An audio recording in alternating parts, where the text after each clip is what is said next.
up with Coach Day over here. Whoa. Hi, Austin. Round. Lori Schmidt from the Dispatch. Before things get serious and everyone gets over here, can I ask about the MVP effort this year of Yeah. Well, he does more than that. You know, he this year was named chief of staff and has really been a huge help for everybody in the building. Certainly a help for me to, a lot of the administrative things and great communication across the way with Gene and his staff. This is somebody who loves Ohio State football and is a huge member of our team. He's got great enthusiasm every day. He's never had a bad day, and I'm glad that he's part of our team, and he's made a big difference this year. Dan Hope, 11 Warriors. Ryan, I believe that Patrick Garrett's supposed to meet with us today. You've praised him a couple of times over the past week. Just what are the things that he's done to put himself in a position to earn real playing time? Well, it starts with just showing up every day and, with no expectations other than trying to get better. And some days you wake up and you find yourself on the field. And this is somebody who came in, with non-scholarship, and he's earned his way on the field. It's certainly when you're, in a walk-on situation, you have to earn everything you get, and he's done that. And he's earned the respect of the guys on the team, and he's a physical guy, he's a tough guy, and no nonsense. And when you play that position, it takes time to learn all the job descriptions. And so good to see him on the field, and good to see him participating and certainly making an impact on the offense. Andy Anders, Letterman Row.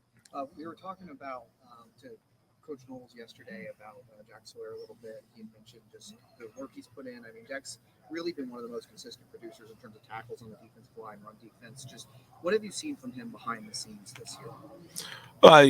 And when you get into year 3, you see a maturity there, but there's a physicality that's being brought and a mentality that's being brought every day.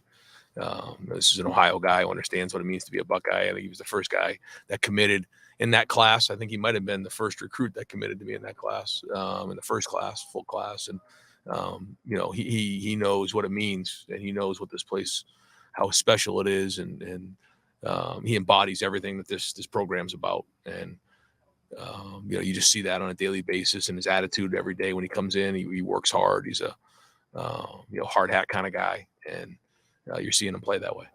Nathan Baird, Cleveland.com. Brian, there was a report yesterday that you guys shared some information with Purdue ahead of the 2020 National Championship, Big Ten Championship game. Can you clarify what you shared, if anything, and what you feel is within the realms of legalities there? Yeah, I mean, I'm not going to get into all of that right now, but I can tell you this right now that, nobody here, did any of that. So, we went through and made sure we went and, asked all the questions and, got our compliance people involved, and none of that came back at all. So, I can answer, very strongly that did not happen. You asked questions now or at the time? Yeah, I'm not going to comment anymore on it. Austin Ward, podcast.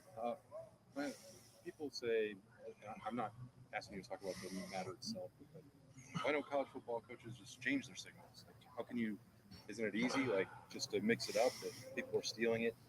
Why is that not a practical solution, to just change the way that all of the 13 teams are calling? Yeah, I know there's a lot of questions out there and a lot of people talking about it right now, but for us, we have to stay focused on what matters right now. So I'm not going to get into that right now. Let's just talk about these guys and focus on Michigan State. Just the way is that something that you could do week to week anyway? I mean, just for this game against Michigan State. Yeah. What's the difficulty in a program changing? Yeah.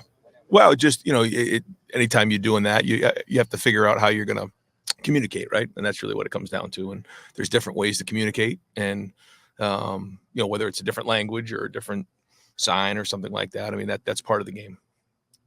Spencer Holbrook, Letterman Row. You found out that you're getting back this week. Hasn't played in a couple of weeks. How difficult is it for you as a play caller to want to get him involved, but also understand that he might not be back up to game speed right away? And do you kind of see yourself ramping him back up with each week as you get him back in the line? Yeah, no, he's worked hard to get back into the lineup, and we want him playing his best football here in November. He was ahead of schedule, and you can see that. I mean, shoot, he wanted to get back a few weeks ago, and great to have him back, part of it. And we're going to keep trying to figure out ways to have him back into the lineup. That was the first time he's been back in, so it was good. Now he's had another full week of practice, so now we got to get back to where we were before, where he was a huge part of an impactful player on the offense. Bill Rabinowitz, Columbus Dispatch. How closely either of you are focused on what you guys do in terms of Michigan State this week and not worrying about the Michigan stuff? Are you following it, and do you have somebody on your staff who's really on top of that? Guys, certainly Quinn can, fill me in at certain times, but again, for us, the only thing that matters is playing right now and finishing the season the right way. And anything else is right now for us is a waste of time. Now, if somebody, asks a question or, whatever, or Gene comes in, then certainly, we'll talk about it. But other than that, it's all football. Tim May, the Tim May Show. Compound question, but a British question. Left ankle for Cal McCord. You play quarterback. How much can that hinder you? Basically, we fall through, whatever you want to call it, playing finishing passes, if you follow my drift. And how close is Devin Brown? You talked about him earlier this week. I guess it was yesterday. But how close is he to being a viable candidate to step in maybe if things don't go well? Well, yeah, he's viable for sure.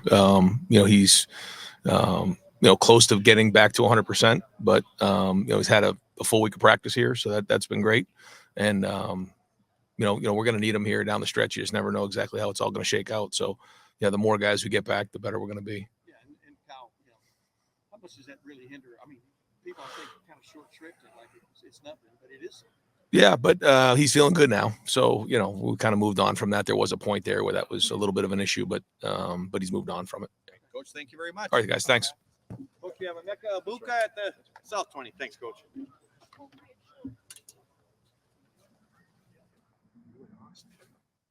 Vanderbilt.